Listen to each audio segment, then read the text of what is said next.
A massive backhoe stands tall, labeled "Proudly Built in the USA." But the jobs behind it are quietly moving to Mexico, leaving shattered communities behind. Trump's bold tariff threats aim to stop the exodus, but can they truly bring back jobs? Or is it just another political promise? From the ministries, it could cost 500,000 jobs. This is serious, it's unprecedented. Premier Doug Ford is warning of the potential for massive job losses in Canada if the Trump tariff threat becomes a reality. Outsourcing in the farm and construction equipment industry has been a slow but steady tide that reshaped communities across the Midwest.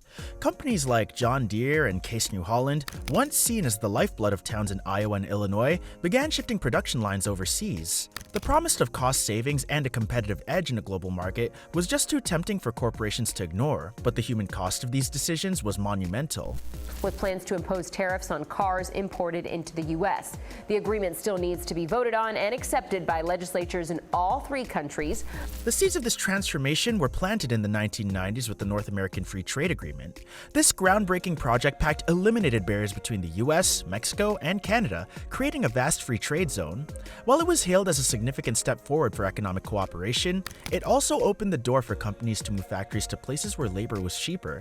For many industries, including heavy equipment manufacturing, Mexico became a prime destination.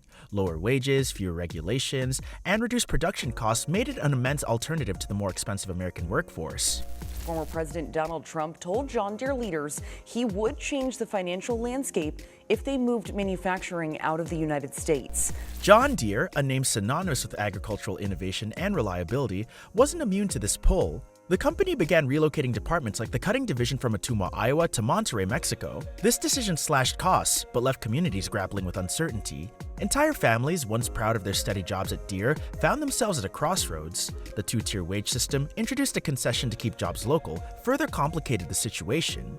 It divided workers into tiers, with newer employees earning significantly less than their more experienced counterparts. For workers, this wasn't just about money, it was about dignity. Imagine working side by side with someone doing the same job as you, but earning $10 less an hour. It's a recipe for resentment and frustration. These changes eroded morale, creating a workplace where unity turned into division. Long-standing employees were frustrated by stagnating wages, while newer hires struggled to make ends meet. Personal stories from workers illustrate the real impact of these corporate decisions. People like Chris Lorson, who worked at John Deere for over 2 decades, watched his once stable career unravel. When Deere cut its workforce in Ottumwa by a third in 2024, Chris and many others were offered voluntary retirement. Others weren't as lucky and faced layoffs. Communities that relied on these jobs for their economic health were left in shock, struggling to pick up the pieces. Strikes are a rare but powerful tool in the arsenal of workers, and in the early 2020s, employees at John Deere and Case New Holland wielded it with determination. The strikes weren't just about money. They were a stand against years of corporate policies that left workers feeling devalued and voiceless. The John Deere strike of 2021 was a turning point. Workers across the Midwest, tired of stagnant wages and unfair treatment under the two-tier system, walked off the job.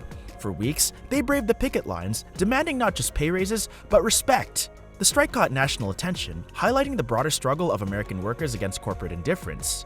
Eventually, Deere made concessions, agreeing to wage increases and improvements for lower-tier employees. Number one, you want to be able to collect royalties and other things, or even have a job in energy. That's very important to help your farm.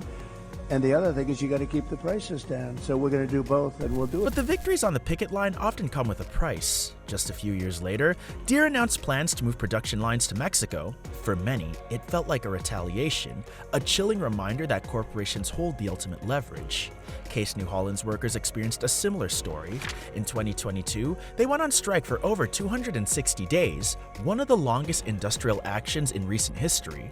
They secured gains for lower-tier employees, only to see 200 jobs move to Mexico a year later.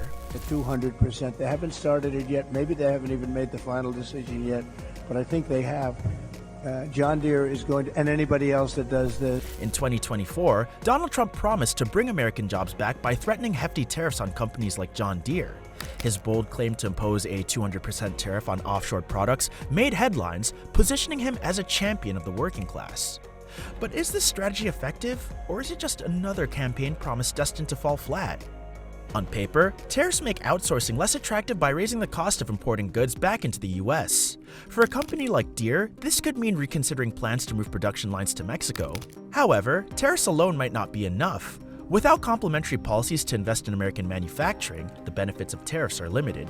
The Biden administration's USMCA policies attempted to tackle outsourcing differently.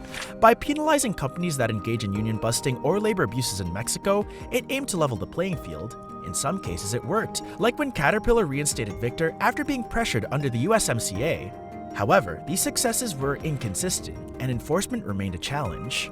Trade policies have played a massive role in shaping the manufacturing landscape in the United States, particularly in industries like farm and construction equipment. NAFTA, the North American Free Trade Agreement, was a game changer when it was introduced in the 1990s. On the surface, NAFTA promised economic integration between the US, Mexico, and Canada, creating a seamless flow of goods. But behind the fanfare, it had a darker side for American workers. By eliminating tariffs and reducing trade barriers, NAFTA made it easier and cheaper for companies to shift production to countries with lower labor costs. Mexico became a prime destination for companies like John Deere and Case New Holland. The lure of cheap labor, fewer regulations, and lower operating costs were irresistible. For corporations, it was a no-brainer. Why pay higher wages and deal with stricter labor laws in the US when you could move operations to Mexico for a fraction of the cost? This shift wasn't just about cutting costs, it became a standard business strategy. Over time, the Midwest, once a hub of manufacturing and stable blue-collar jobs, saw factories shut down and jobs vanish. The introduction of USMCA under the Biden administration aimed to address some of NAFTA's shortcomings. This revamped trade agreement brought new provisions to penalize union busting and encourage fair labor practices in Mexico. It was supposed to make offshoring less attractive by leveling the playing field for workers across the border. In some instances, it worked. Take the case of Victor Manuel Vergara Garcia, a Mexican worker who successfully organized a union under USMCA protections. When his employer retaliated, US officials intervened, forcing the company to reinstate him.